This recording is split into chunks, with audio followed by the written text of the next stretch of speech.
Hello, my name is Mahogany L. Browne, and I'm the first ever poet in residence at Lincoln Center.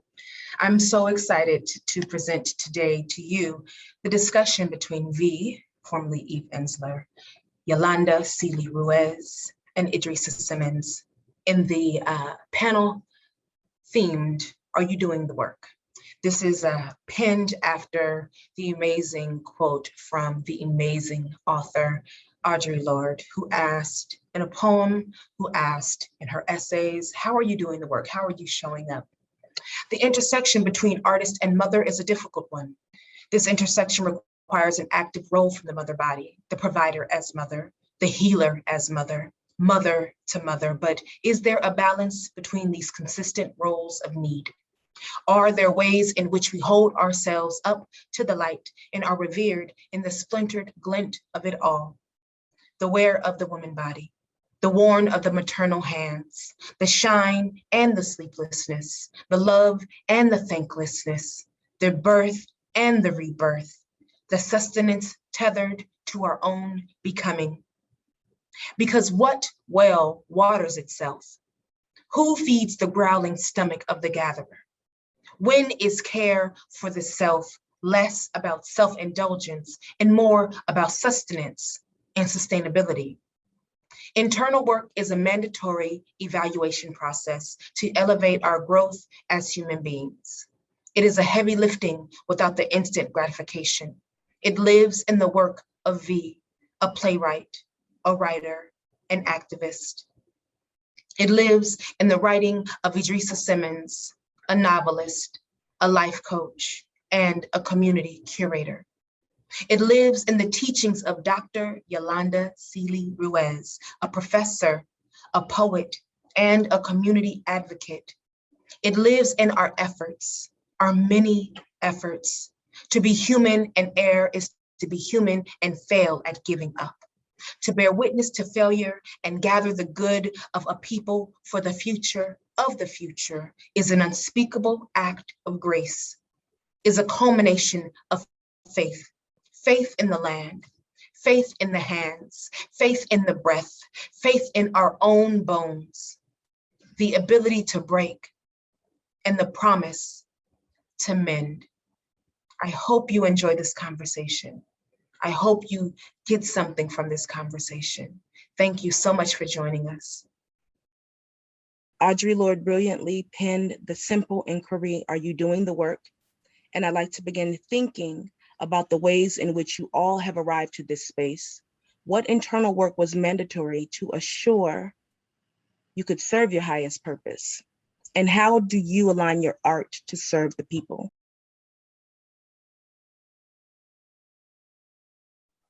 Well, first of all, it's such an honor to be here. And when I think about Audre Lorde, who's such an powerful presence in my life and in my teaching, when she talks about whether or not we're doing the work.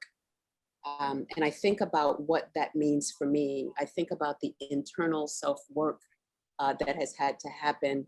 And there are really three things that come to mind. First, I had to accept that my purpose was far beyond just me, right? That it was not just for Yolanda, this work that I choose to do, this work that I choose to do in schools, this work that I choose to do with teachers and students around equity and equality, anti-racism. And once I realized that this was beyond myself, I had to decide that I was going to commit myself to the work. And in that commitment, that means being ready for all of the resistance. And there has been much, and there continues to be so. But the third thing that I think really is most important is being able to face the fear, being able to know that my ancestors have already paid the price, and that once I had decided to be committed to this work and know that there will be resistance, that I would face the fear and do it anyway.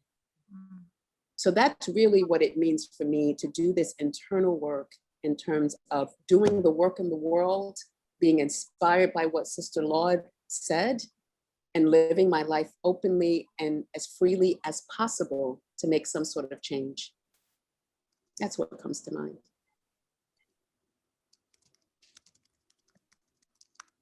Thank you so much. And now we'll hear from V. Well, I'm so honored to be here with these amazing women, and speaking in the name of one of my great inspirations, Audre Lorde, who has changed my life and lifted my life and improved my life in so many ways. My work is not dissimilar to Yolanda's, but it's the kind of flip side. First of all, I think for me, I had to do a lot of work on my own trauma, my own victimization, my own right to my victimization, because I came from a very violent family and I was raped and beaten by my father. And I had to do a lot of work not to walk the world as his victim. And I know in walking the world as his victim, I was always making other people into victims by my own rage and my own let's say, processed trauma. So a lot of my life has been about going into that trauma. And if you go into any trauma, you go into the trauma of the world. They're not separate. There's a river. And so my trauma led me into the trauma of women all over the world. It led me into the trauma of racism. It led me into the trauma of hatred of our LGBTQ community. It led me into the trauma of workers. It led me, and I think part of what I want to say is I have been working to decolonize this person, decolonize my beliefs, decolonize my thinking for all my life. It's a lifelong journey because you think you've got one layer done and then you realize there's another layer to peel back. But in this time that we're living in, when we saw a year, which was probably the greatest revolutionary year for civil rights, when finally everything, we're in a reckoning, we're in a surfacing, we're in, it's the first time the Tulsa massacre has ever been talked about, let alone movies about it and people thinking about it. And Juneteenth is a holiday. And what's happening, of course, is that we're seeing a right-wing pushback against critical race theory, against history, against anti-racism training, and part of it is that white people, and I can't say this more surely, we have to face the guilt, the shame, the horror, the embarrassment of our past. And this argument like we weren't there and we didn't do it doesn't hold water because we're living in all the privilege and all the benefit of that past. So we are holding that past. So I have been watching Underground Railroad, and it's just a stunning, devastating, staggering piece of work. And every time I watch it, I have to take 2 days after to walk, to weep, to cry, to pray, to meditate, to ask what can be done to transform this history that lives in all of our DNA, right? And so I think the work is facing it, grieving it, crying about it, raging about it, apologizing for it, making reparations for it in all the ways you possibly can, and being accountable. And white people aren't trained in that because they're trained in privilege. So they haven't taken that journey into, it's like, to be honest, men apologizing. We don't see that ever happen. Like privilege doesn't apologize. Privilege doesn't bend. So that's a lot of the work that I feel I'm doing right now. Thank you. And finally, we'll hear from Idrissa. So much gratitude to be here. Deeply honored to be here in conversation with all of you. And much of what I've heard echoes deeply with my own journey. The work, first and foremost for me, Audre Lorde, who has been a lifelong inspiration for me from the time first time walking into a library as a young girl and coming across Audre Lorde in those stacks and feeling that there could be a place for a voice like mine. From that point, her work has been a guidepost for me. And I think about her work on transformation of silence into language and action. And the work for me looks like refusing to be silent. Even when my voice is shaking, even when I feel uncertain, it's refusal to be silent about my grief and my pain and my heartache. And I think about Toni K. Bambara and her work around, the revolution of the self. That is the most important unit of revolution. So I think about what are the daily rituals that I'm engaging in that are helping me to move through grief, violence, fear, pain, all of those things that I carry with me. And V, I really resonate with what you said in terms of this is a lifelong journey, because there was a point where I felt like I was going to have an arrival point. I was going to arrive at feeling excised of my grief and my pain. I'm going to arrive at feeling whole as a writer and a poet and a leader and a coach and a facilitator and all these other tools and things that I do with my life. And the fact is, every day I have to make a choice to move beyond fear and lean into my work. And trust my own fire is something else that Audre Lorde also spoke about. I have to trust my fire and my seat at the table, my place at the table. And that is something that I so deeply want for Black women and queer folks and femmes to trust that they have a seat at any table, and invent new tables and invent new ways of being and belonging. I feel like that is deeply the part of the daily work. And sometimes that work looks like shutting down the laptop and saying no. It looks like sleeping, really understanding the nature of the role rest needs to play in this deep work of equity. Because what I recognize in working in my field, there are many ways that I see white supremacist structures playing out in how we engage in the work. So many folks that I work deeply with are overextended over the last year, are exhausted, are tired, are seeing fracture and fissions in their own personal lives as they are engaged so deeply in the work of healing and supporting others and communities. And I really want to know what this work looks like when we are leaning into imagination and radical visioning in different ways in which we can also emerge whole from this hard heart work that we are engaged in on a daily basis. So it's a daily practice. And I think a lot about what do I want to be in ritual with? Every day we're engaging in rituals, and what are the intentional rituals, the ways in which I'm training my mind and my heart and my body to create more room and more space for joy and healing as I engage in this work. That was so good. Everyone was so amazing. And now we get to talk to each other a little bit. I'm thinking about contemporaries. I'm thinking about radical imagination, like you said, Idrissa. I love that phrasing. And that just makes me wonder, who are you looking to now to rethink and reimagine this work? Who is inspiring you in this contemporary landscape? First, I want to say my whole heart is on fire. It's like about to burst out through my chest because V and Idrissa, you are truly my sisters. So many things you shared. The fact, Idrissa, that you quoted Toni K. Bambara, right, and the revolution of the self. I'm always talking about the archaeology of the self. V, when you talked about, that pain that you have lived through and conquered, I'm now diving into some stuff where I'm going back all the way to the age of 12. So it is so liberating.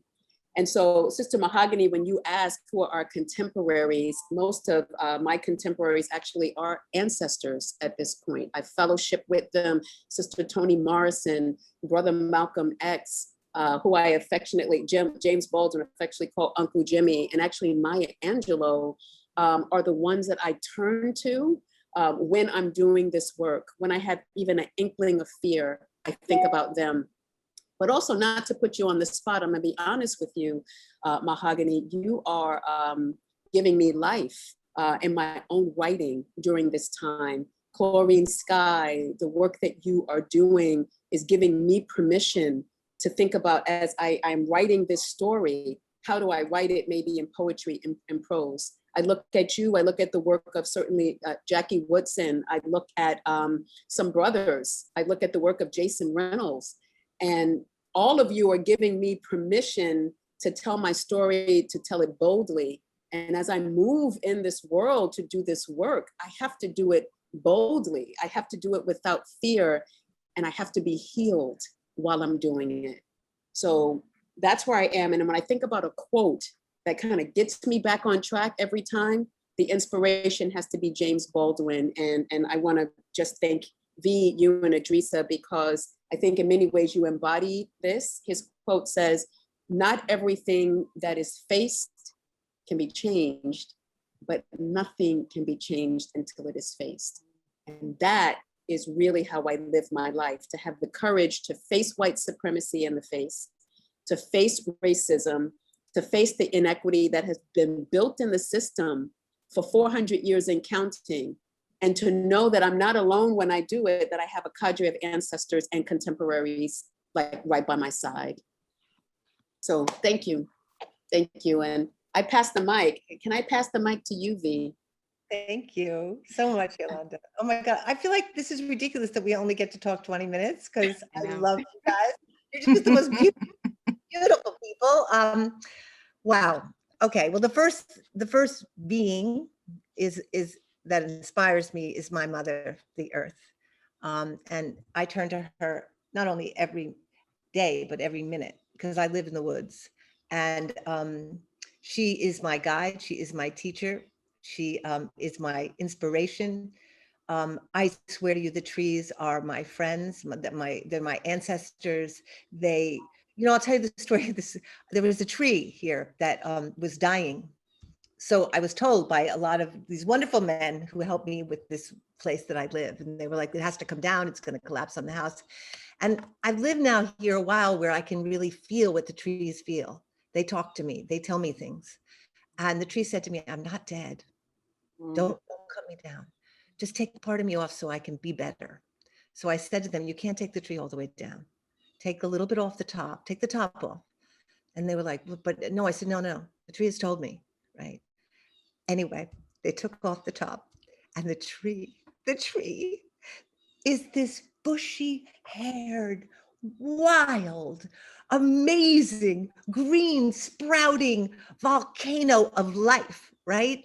And I feel like I heard that because I've been living here and I'm tuned in.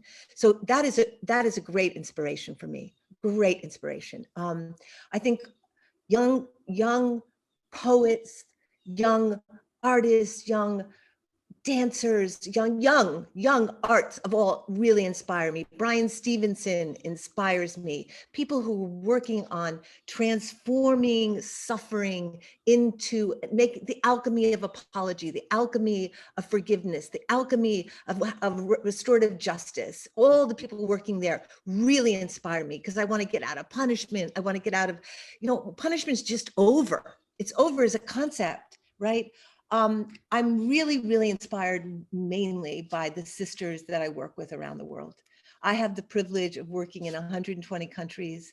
My sister, Christine Schuler-Descriver in the Congo, who I've worked with now for 9 years, and Monique Wilson in the Philippines, and Agnes Pareo in Kenya, and Radha Boric, and all my sisters who are on the front line, who I have worked with now some 10, 15, 20 years, who every day, like Kalani in Eswatini today, where the king has now shut the country down, brought in foreign troops, they're arresting dissidents. I was on the phone with her all last night, where she could be picked up and murdered any minute. And you know what she was on her way to do?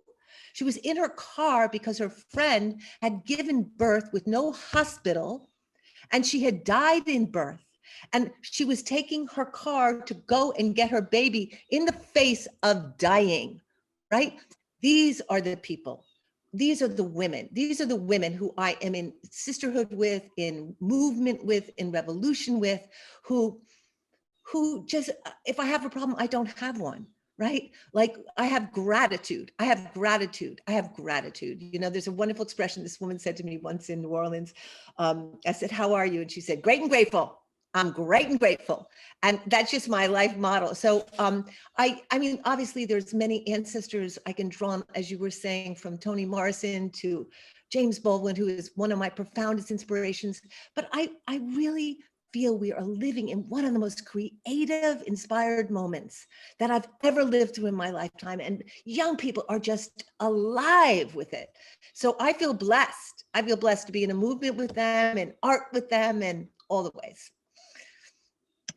Thank you, V. And Idrissa. So many inspirations, so much resonance with what was shared. I'm going to also jump on the Mahogany L. Browne inspiration train of all the ways in which you are creating space and building space and always, always, always saying our names. And I stand in just awe and deep appreciation of sisterhood with you, Mahogany. My children inspire me and are really the architects, I think, of the work that I'm aiming to do, because they move through the world with enchantment. They're little people still. They are 17 months and 4 years old. And that lens of life is what I want to imbue my equity work with, my facilitation work with. How do we bring possibility into this? How do we bring new ways of thinking and being into this? How do we look at a blade of grass and see a cathedral, which is how I feel my children move through the world when they're in the front yard. So absolutely, they are a source of inspiration for me. My mother, who is an ancestor, is a source of inspiration for me. I want to say her name, Bernadette Mary Alexandra Simmonds. And I saw every day, you know, in work, she's a name that's never going to be written in a book, unless it's the book that I write, the books that I write. And I think of all the invisible Black women who make my today possible, my future possible, the domestic workers, the single mothers, the stories, so on, so on, so on, that we don't hear, that don't get told. And I think often of my mother and her story and her daily fight and struggle, and still how she made my childhood a place of enchantment, despite everything that she was holding and navigating. That is a source of inspiration for me. All the ancestors at my back, I am covered by Jamaican and Haitian women and New Yorker women and Black Canadian women, and all of them, when I forget, in my somatic practice, I so appreciate how somatics encourages us to be in tune deeply with our bodies. And this work around what's at our backs, I think, has been one of the most revolutionary elements of somatic work to me, because throughout my life, my back has felt like the most vulnerable part of my body. Like looking behind, you know, who's at my back, that sense of lack of safety. And in my somatic work, I now have this tool of the ancestors are at my back, and I can draw upon that in those moments where I feel most vulnerable, most fearful.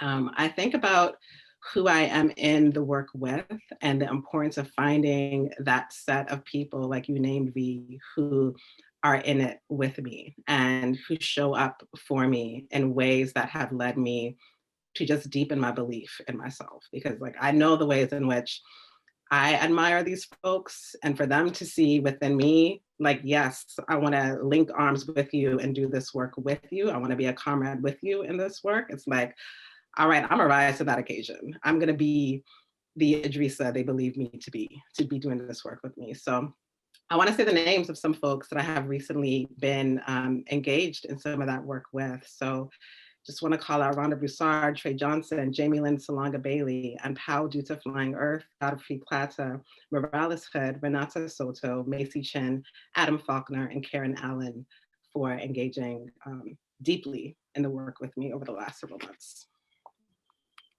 Thank y'all so much. Thank you, thank you, thank you. And finally, Yolanda gave us her James Baldwin quote, which was chef's kiss. If there is a quote that gets you back on track, what is that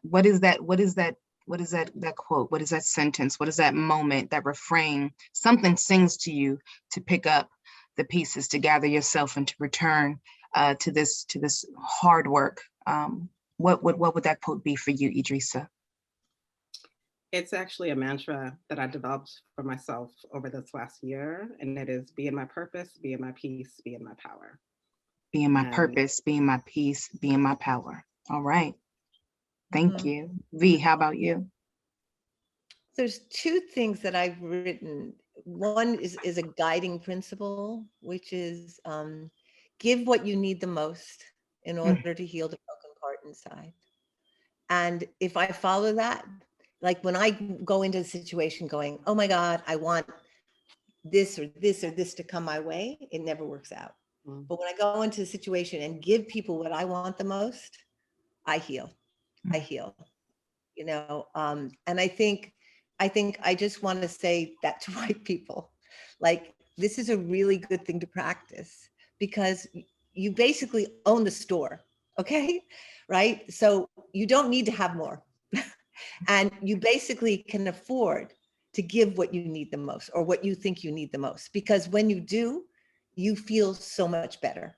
You know, I think part of what living in this consumer culture is about, and is that this need for more and more and more and more, but never having time to process or enjoy or see or reflect on what you have, right? And I think the other thing is, be what moves things forward without needing to leave a mark. I think as you get older, you realize that the next generation comes and starts to do what you've been doing, and you pass the baton, and then you begin to get disappeared in the work, and the next generation comes. And part of what grace is, I think, part of what maturity is, part of what joy is being able to go, disappear me, take this baton and go further than I went. And let me have been that amazing thing that helped move things forward without needing to put my name on a building, right? Put my stamp on it. Like, let me be part of the fluid chain of humanity that is growing a new consciousness. And let me have my simple role and beautiful role in it without taking up the center of it. Thank you all so much.